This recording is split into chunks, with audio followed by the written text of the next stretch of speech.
A finalidade desse nosso trabalho é demonstrar o efeito, ou vamos dizer, o resultado que se dá num circuito RLC, que pode se tornar ressonante.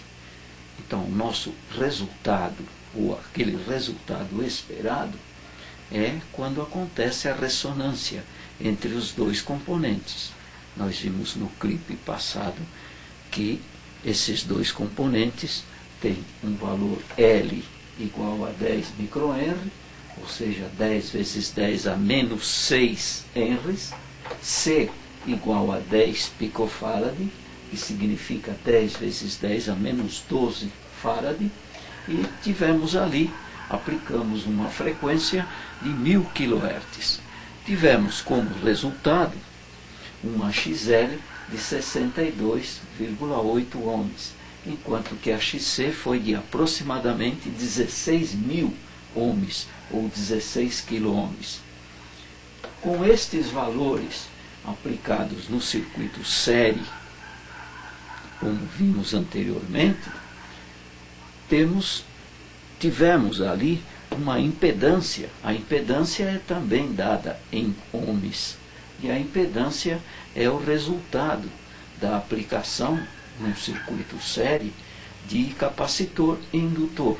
Quando temos XL, XC e mais R, ou uma das duas e mais o R, vamos ter uma impedância.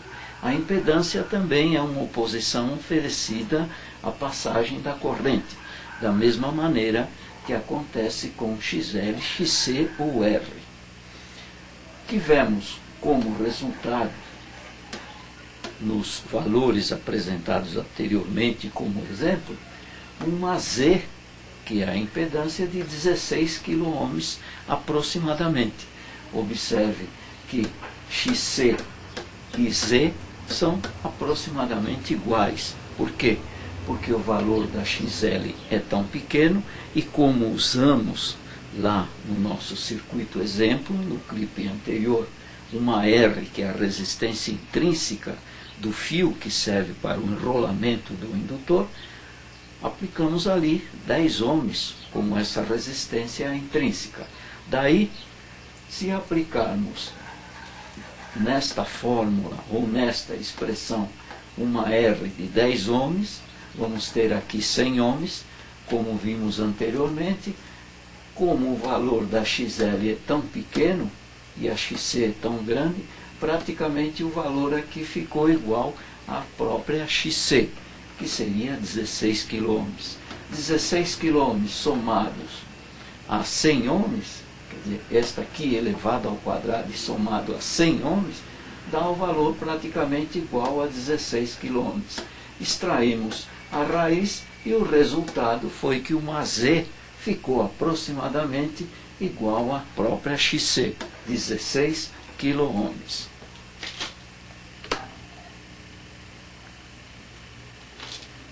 Esse resultado obtido anteriormente não é aquele resultado que nós queremos mostrar ou demonstrar, que é o resultado de uma ressonância entre dois componentes, L e C, ou um capacitor e um indutor.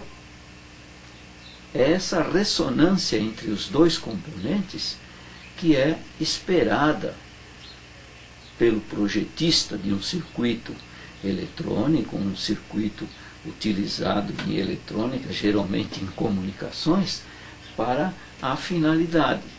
Qual é a finalidade? Geralmente a finalidade é a sintonia para uma determinada frequência. Um circuito série RLC, que pode produzir ressonância entre os dois componentes, o C e a L, a impedância resultante na ressonância é praticamente igual à resistência do fio que enrola a bobina. Esse resultado se dá quando XL é igual a XC. E isso pode acontecer. Aqui não aconteceu porque nós tivemos uma determinada frequência, 1000 kHz, e tivemos uma L igual a uma C, 10 microhenries, 10 picofarad, mesmo esses dois valores sendo iguais, mas a frequência que usamos ali e a fórmula para XL é igual a 2πfL, enquanto que a fórmula para XC é XC igual a 1 sobre 2πfC, mesmo tendo valores iguais, você viu que nós obtivemos aqui resultados para XL e XC bem diferentes. Isso fez com que a Z do circuito ficasse tão grande, a impedância tão grande. Agora, quando a XL for igual a XC, as duas vão se cancelar. Por quê? Como se vê nesta expressão, XL é positiva, XC é negativa. Por que isso acontece? Porque, como vimos desde o primeiro clipe, num capacitor, quando se aplica uma tensão, ele começa a se carregar. No primeiro momento da sua carga, a tensão é zero sobre o capacitor. Por quê? Porque ele começa a se carregar e produz uma corrente máxima, enquanto que a tensão é uma tensão de curto-circuito, que é zero. Desse modo, num capacitor, a corrente sempre adianta da tensão em 90 graus. Por quê? Porque enquanto a corrente já está no máximo, a tensão ainda está no zero, ou quase que zero. À medida que o capacitor se carrega, quando chega no fim, então aí vamos ter a tensão máxima. No indutor acontece o contrário. Quando a corrente principia a crescer, quando a corrente ou a tensão é aplicada no indutor e a corrente começa a crescer, a tensão criada pelo campo magnético ou eletromagnético do indutor faz com que a corrente principie a aumentar com um freio, ou seja, a corrente demora para crescer, porque a tensão se opõe ao aumento da corrente. Desse modo, no indutor, a corrente atrasa 90 graus em relação à tensão aplicada. No capacitor, a corrente adianta 90 graus em relação à tensão aplicada. Por isso é que XL é colocada positiva e XC negativa. Isso pode ser explicado num gráfico fasorial, por exemplo, como este aqui.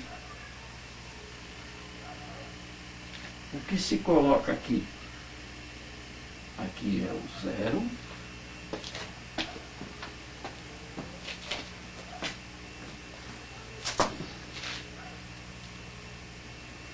O gráfico fasorial é semelhante a um gráfico vetorial.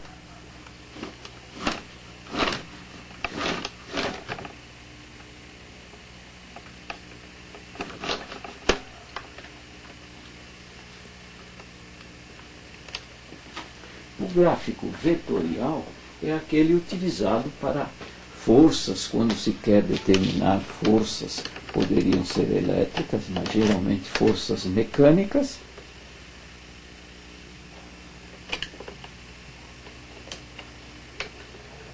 E o gráfico fasorial é chamado gráfico fasorial porque o vetorial ele possui 3 dimensões, enquanto que o fasorial é apenas 2 dimensões. Então, fasorial, aqui eu tenho zero, aqui eu tenho também 0 graus, aqui em cima eu vou ter 90 graus positivos. O que eu coloco aqui? XL. Embaixo eu tenho também um outro fasor, que vai se chamar de XC. XC, quanto está aqui? Menos 90 graus, ou 270 graus. Por isso é que aqui XC é negativa. Negativa em relação ao 0 grau. Observe aqui, eu tenho 90 graus positivo, então a XL está adiantada em relação àquilo que eu tenho aqui. E o que eu tenho aqui? Eu vou ter aqui uma R. No nosso caso, com aqueles valores dados anteriormente, a R vai ficar pequenininha aqui, porque ela é 10 ohms. Quanto foi XL? Também pequenininho, aqui em cima. Quanto era? 62,8 ohms. Agora, a XC não daria nem para colocar um comprimento de fasor tão grande, porque ela é 16 kΩ. Ela vem aqui embaixo. 16 kΩ aqui. Esta forma de aplicar, vamos dizer, a gente analisar um circuito ressonante, um circuito de radiofrequência, um circuito elétrico que contém capacitor e resistor, o que a gente está fazendo aqui é utilizar uma expressão, ou vamos dizer, formas de expressar do Teorema de Pitágoras. Onde é utilizado o Teorema de Pitágoras? Dentro da trigonometria. Então, o sistema matemático, que se chama trigonometria, é que usa essas relações entre ângulos de vetores ou de fasores. Neste caso, o que a gente teria aqui como resultado dos valores que colocamos, nós teríamos isto aqui.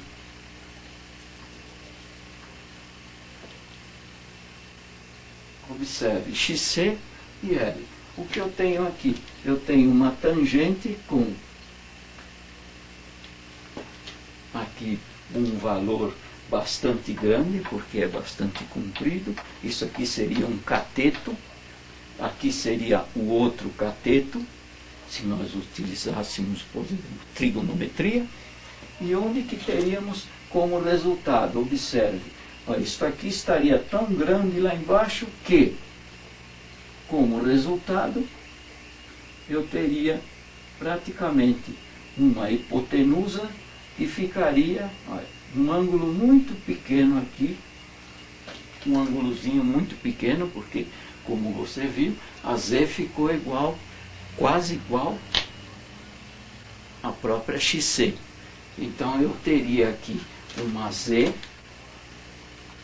essa Z é determinada pelo Teorema de Pitágoras, com esta fórmula aqui, e esta tangente, que é igual a este cateto dividido por este cateto, obtemos ali um ângulo. Esse ângulo seria este aqui, seria um ângulo bastante pequenininho, próximo da própria XC. Desse modo, o que temos aí? Temos aí o resultado que não é a ressonância, porque a XC é tão grande e a XL é tão pequena. Poderia ser exatamente o contrário. De acordo com os valores que colocamos anteriormente, poderíamos colocar outros valores, onde a Z daria aqui em cima, ela ficaria aqui em cima. Por quê? Porque a XL poderia ser muito maior que a XC. Daí, como resultado, não teríamos a ressonância. No próximo clipe, continuaremos esse nosso cálculo e vamos ver o que acontece com a corrente no circuito ressonante série, que eu vou demonstrar colocando alguns outros valores.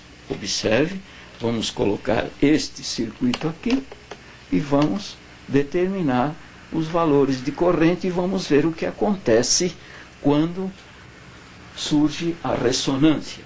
O resultado que nós esperamos, que é a ressonância entre L e C, o indutor e o capacitor.